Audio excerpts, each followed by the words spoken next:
Hello everyone. We are starting with chapter number 17, Breathing and Exchange of Gases. This is first video, class 11th biology. In this video, we are going to cover the following topics. First, breathing organs in different organisms, human respiratory organs, then mechanism of breathing, and then respiratory volumes and respiratory capacities.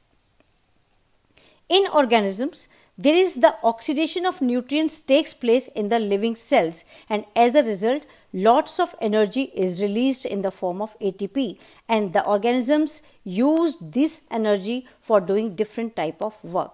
Now, what the organisms need? They want to remove this carbon dioxide continuously from the body, and they want to take oxygen from the environment regularly. So, what is breathing? Breathing is the exchange of oxygen from the atmosphere with carbon dioxide produced by the cells. ये diagram देख सकते हो, ये diagram organisms में से continuously carbon dioxide environment में जा रही है और एनवायरनमेंट से कॉन्टिन्यूसली ऑर्गेनिज्म ऑक्सीजन को ले रहा है. This is called as breathing. This exchange of gases is called as breathing, which is commonly called as respiration.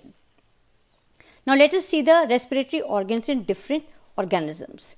Mechanism of breathing is different in different group of animals depending upon their habitat and depending upon their level of organization. We are starting with lower invertebrates, sponges, coelentrates, flatworms. What they have for the exchange of gases? They do the exchange of gases through their general body surface by the simple process of diffusion.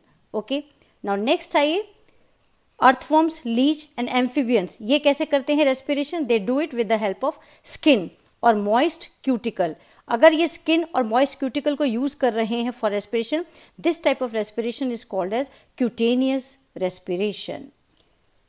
Next आइए, insects, centipede, millipede, spider, what they have? They have got the tracheal tubes. सीधा diagram यहाँ पर देखिए, diagram में tracheal tubes दिखाए गए हैं.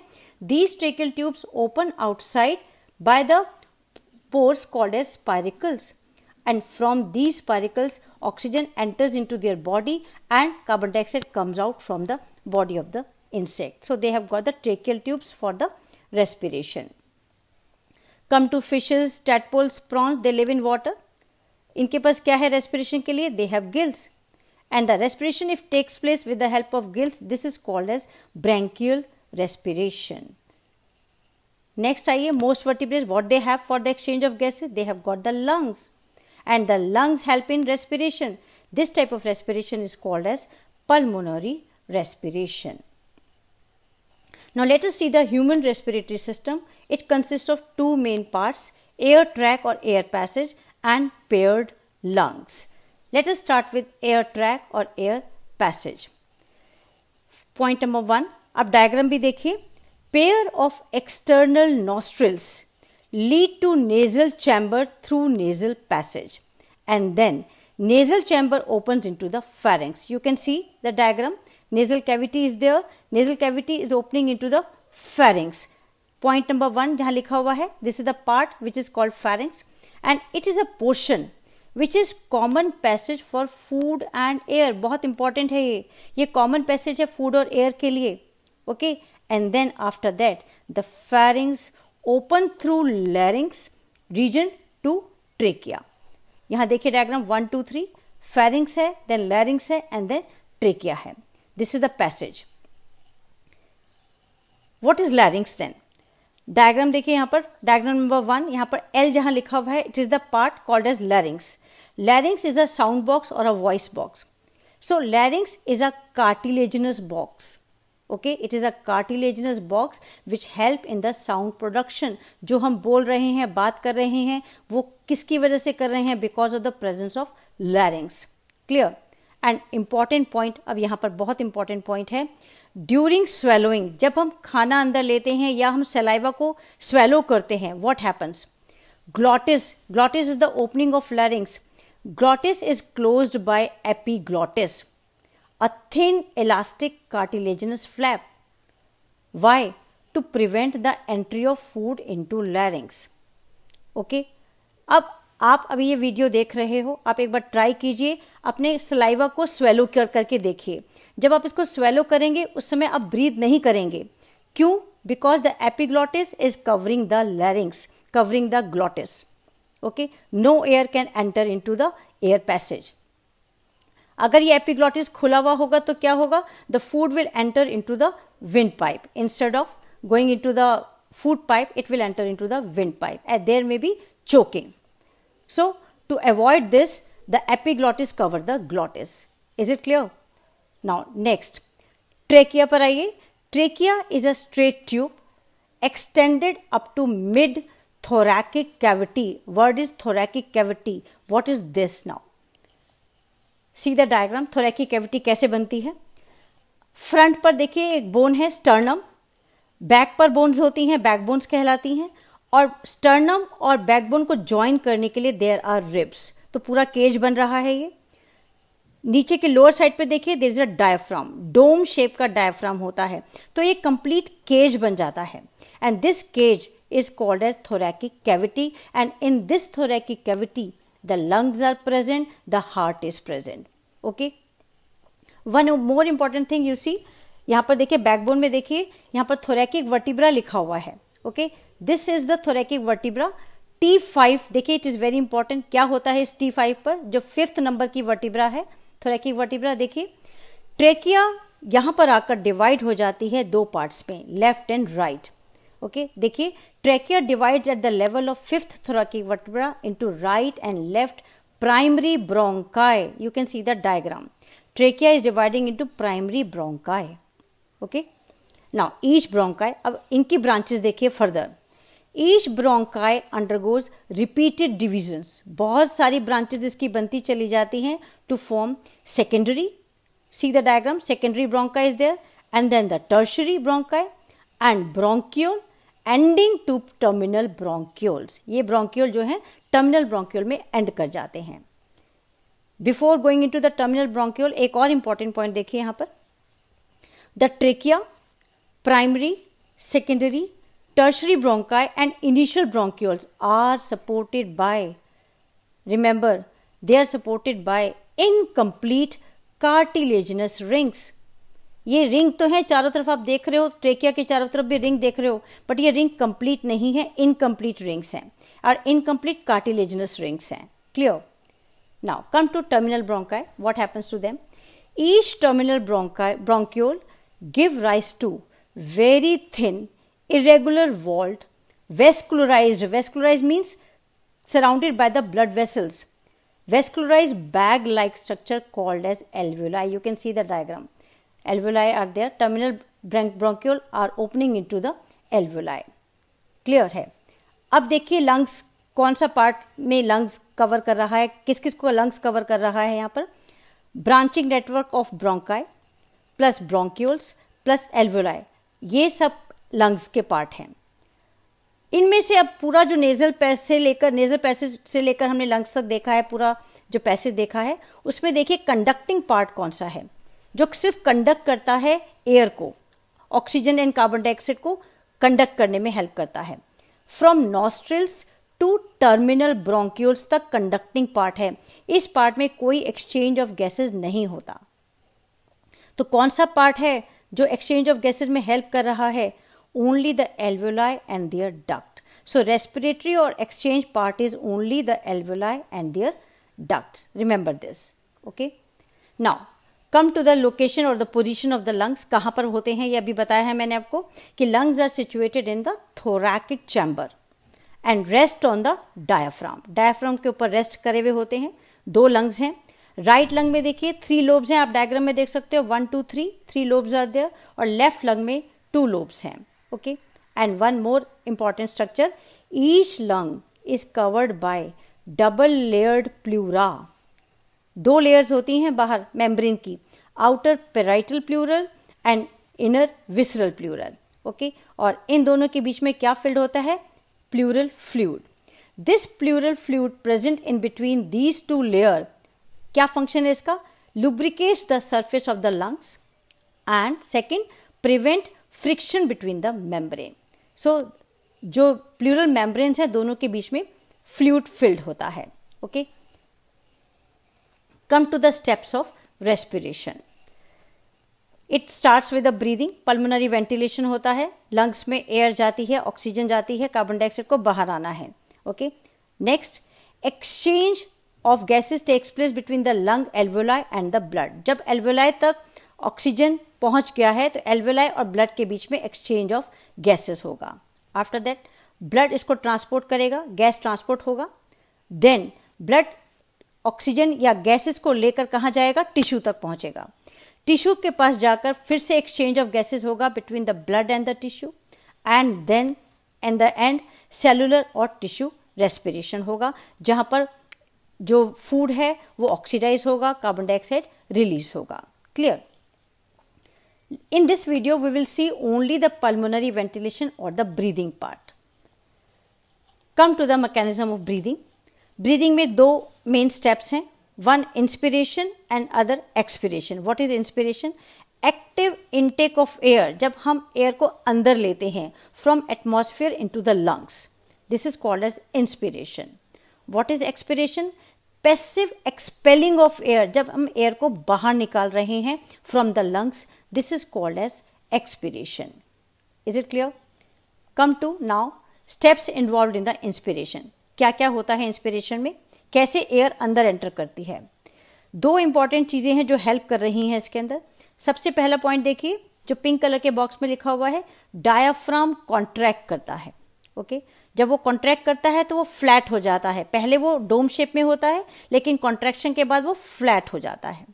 Okay, दूसरी तरफ देखिए, एक्सटर्नल इंटरकॉस्टल मसल भी कॉन्ट्रैक्ट होती हैं। ये कहाँ होती हैं, पहले डायग्राम में देखिए, नीचे डायग्राम बना हुआ है। दो रिब्स के बीच में मसल्स हैं, दो तरीके की मसल्स हैं, एक्सटर्नल इंटरकॉस्टल मसल जो 1 नंबर पर लिखा गया है, और 2 नंबर पर लिखा गया है इंटरनल इंटरकॉस्टल मसल। तो ये एक्सटर्नल इंटरकॉस्टल मसल कॉन्ट्रैक्ट करती हैं, रिब्स के बीच में है ये। अब दोनों से क्या होता है, दोनों ही कॉन्ट्रैक्ट कर रहे हैं। डायाफ्राम कॉन्ट्रैक्ट करता है तो थोरैकिक चैम्बर का वॉल्यूम बढ़ जाता है, और एक्सटर्नल इंटरकॉस्टल मसल जब कॉन्ट्रैक्ट करती हैं तो क्या होता है, रिब्स एंड स्टर्नम ये ऊपर की तरफ मूव करते हैं। Ribs and sternum lift up, और इनके लिफ्ट करने से क्या होता है, थोरैकिक चैम्बर का वॉल्यूम बढ़ जाता है। तो दोनों तरफ थोरैकिक चैम्बर का वॉल्यूम बढ़ रहा है। तो ग्रीन कलर के कॉलम में देखिए क्या लिखा हुआ है, overall increase in the thoracic volume. तो टोटली आप देखोगे कि थोरैकिक वॉल्यूम बढ़ चुका है।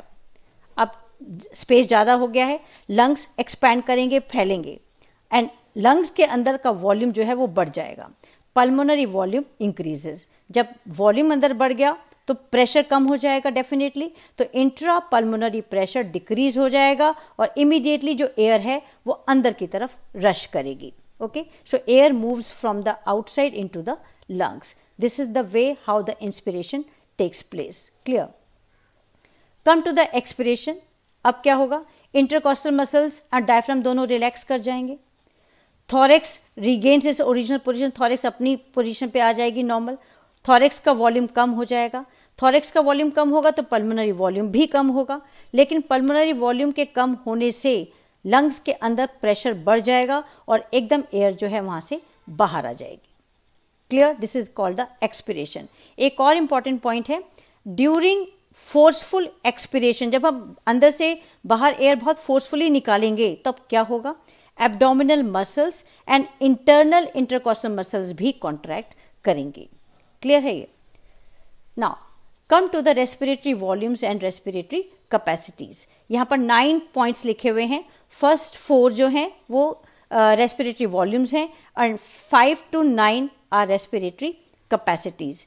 Tidal volume, inspiratory reserve volume, expiratory reserve volume and residual volume. These are 4 respiratory volumes. अब कैपेसिटी पे आइए, inspiratory capacity, expiratory capacity, functional residual capacity, vital capacity and total lung capacity. अब इनको हम देखते हैं one by one. Let us start with tidal volume. What is this? ये जो आपके सामने एक ग्राफ बना हुआ है नीचे, पहले उसको ध्यान से देख लीजिए। जितनी भी टोटल स्क्वायर में स्पेस है ये सारा लंग्स को शो कर रहा है। ओके, पिंक कलर का ऊपर, देन ग्रे कलर का बीच में सेकंड नंबर पर, थर्ड नंबर पर व्हाइटिश कलर में है, और फोर्थ नंबर पर फिर से पिंक कलर का। ये पूरा एरिया लंग्स को डिपिक्ट कर रहा है। क्लियर? नाउ अभी सिर्फ आप ध्यान कंसंट्रेट करिए, जो सेंटर में ग्रे कलर के कॉलम है जहां पर रेड कलर से शेड किया गया है। वॉल्यूम ऑफ एयर इंस्पायर्ड और expired during a normal respiration. जब हम नॉर्मल रेस्पिरेशन कर रहे हैं, कितना वॉल्यूम एयर का अंदर ले रहे हैं, कितना वॉल्यूम एयर का बाहर निकाल रहे हैं, that is called as tidal volume. और ये कितना होता है अमाउंट इसका, it is about 500 millilitre. Clear, ये आपको शेड करके दिखाया गया है, रेड कलर के शेडेड पार्ट जो है ये टाइडल वॉल्यूम को शो कर रहा है। लंग्स का इतना पार्ट है जो टाइडल वॉल्यूम में इन्वॉल्व है। नेक्स्ट आइए second volume, inspiratory reserve volume. इसको देखिए, जो फिर से रेड कलर के पार्ट से दिखाया गया है, ऊपर का पार्ट जो है IRV भी लिखा हुआ है वहां पर। It is also called as complemental air. What is this? It is the additional volume of air that can inspire by forceful inspiration। जब हम forcefully air को बहुत ज़्यादा अंदर ले रहे हैं, उस समय कितनी additional volume of air हम अंदर ले सकते हैं, that is called as inspiratory reserve volume. It is equal to 2500 to 3000 milliliter. Okay, जो red color का shaded part है उससे दिखाया गया है. Okay, this is inspiratory reserve volume. Now third, expiratory reserve volume. What is this? ये देखिए नीचे का पार्ट है जहां पर फिर से रेड कलर का शेड किया गया है, जो व्हाइट कलर में जो टाइडल वॉल्यूम था उसका नीचे का part. Okay, this is the expiratory reserve volume. What is this? It is the additional volume of air that can expire by a forceful expiration.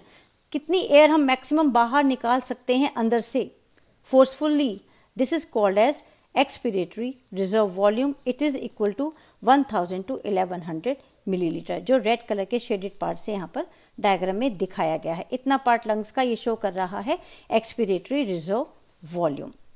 Now next, residual volume. सबसे नीचे वाला part देखिए जो red colour से फिर से shade किया गया है, लास्ट वाला पार्ट, ये क्या है? Volume of air remaining in lungs after a forcible expiration. Forcible expiration भी किया हमने, सब कुछ अंदर से बाहर निकालने का कोशिश किया एयर का, फिर भी थोड़ा सा पार्ट एयर का अंदर रह जाता है। अदरवाइज क्या होगा? लंग्स कोलैप्स कर जाएंगे। तो थोड़ा पार्ट एयर का जो अंदर रह जाता है, that is called as residual volume. Clear? And it is 1100 to 1200 millilitre. Now come to capacities. Inspiratory capacities, ये देखिए रेड कलर का पार्ट दिखाया गया है, इसमें दो चीजें इंक्लूड कर लिया गया है, tidal volume and inspiratory reserve volume को, दोनों को ज्वाइन कर लिया गया है। ठीक है, so what is inspiratory capacity? It is the total volume of air inspired after a normal expiration. Normal expiration के बाद कितना मैक्सिमम एयर हम अंदर ले सकते हैं, that is called as inspiratory capacity. It is 3000 to 3500 ml। Okay, clear है ये?